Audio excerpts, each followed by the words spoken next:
ఈసారి తెలంగాణ పాలన ఇప్పుడు 5 నెలల 6 నెలల కాంగ్రెస్ మీ కామెంట్ ఏంటి? అంటే ఇంకా ప్రభుత్వం గాడిన పడినట్లు నాకు అనిపించదు. ప్రభుత్వం పనిచేస్తోంది గట్టిగా అనే ఫీలింగ్ ఇంకా జనంలో రావటం లేదు. దానికి కారణం ఒక్కటి మాత్రం వాస్తవం. ఏది ఆ బస్సుల్లో ఫ్రీ ఇచ్చాడు కదా, ఫ్రీ ట్రావెలింగ్ ఇచ్చాడు కదా మహిళలకి. అది అంతవరకు అమలు చేసింది ఒప్పుకోవాల్సిందే.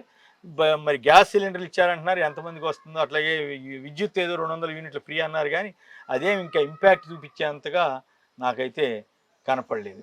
ఇంకా మిగతా ఏమి ప్రధానమైన హామీలు ఏమి నెరవేర్చలేదు. పైగా వాటిలో చాలా వరకు ఆచరణ సాధ్యం కానివే ఉన్నాయి. దానికి తోడు ఇప్పుడు వడ్లకి బోనస్, పంటలకి 500 రూపాయల బోనస్ అన్నారు, అది ఇవ్వలేకపోయారు. సో ఇట్లా సరే ఈ వడ్ల కొనుగోలు, ఈ ఆ గొడవలు ఎప్పుడు నడుస్తూనే ఉంటాయి కదా. రైతు భరోసా నిధులు ఇవ్వడానికి చాలా టైం పట్టింది.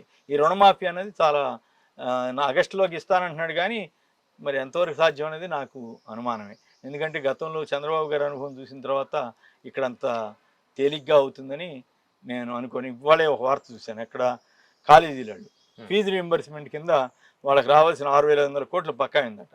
మరి ఇవన్నీ ఆపేస్తే అప్పుడు ఏమైనా ఇవ్వగలుగుతాడేమో. మరి ఇప్పుడు వాళ్ళు ఏమవ్వాలి? ఇవన్నీ ఒకదానికొకటి లింక్ ఉన్నటువంటి సబ్జెక్ట్స్.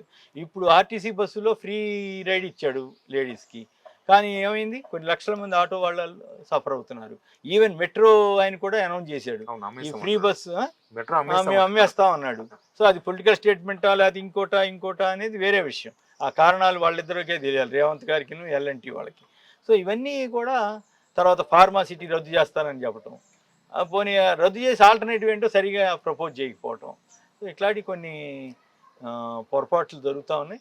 బట్ బేసిక్గా వ్యక్తిగతంగా అతని మీద ఎక్కడ ఇంకా పెద్ద మేజర్ క్రిటిసిజమో స్కామ్స్ అనో ఇవేమీ రాలేదు. అయితే ప్రధానమంత్రి వచ్చి RR ట్యాక్స్ అని, RRR ట్యాక్స్ అని ఇట్లాంటి ఆరోపణ చేశారు, కానీ వాటికి సంబంధించి ఇంకా పూర్తి స్థాయిలో కాంగ్రెస్లోనే ఇప్పుడు రేపు ఈ ఎలక్షన్స్లో కాంగ్రెస్ కనుక 8 స్థానాలకి తక్కువ వస్తే అప్పుడు రేవంత్ రెడ్డి గారికి కాస్త ఇబ్బందిగా ఉంటుంది.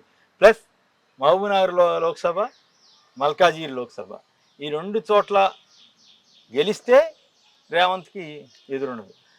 ఒకవేళ ఓడిపోతే మాత్రం పార్టీలోనే ఇంటర్నల్గా ప్రాబ్లమ్స్ మొదలవుతాయి. అయితే రేవంత్ రెడ్డి సక్సెస్ఫుల్గా మేనేజ్ చేయగలుగుతున్నాడు అనేది అర్థమవుతుంది. ఎందుకంటే పెద్ద వాళ్ళందరినీ కూడా తన లైన్లో తెచ్చుకున్నాడు. ఎలక్షన్స్ ముందు కోమటిరెడ్డి వాళ్ళ మధ్య ఎంత తగాదా జరిగిందో మనం చూసాం కదా, అంతవరకు సక్సెస్ అయ్యాడు. So is a successful manager. But successful administrator కాదని తేలటానికి ఇంకా టైం.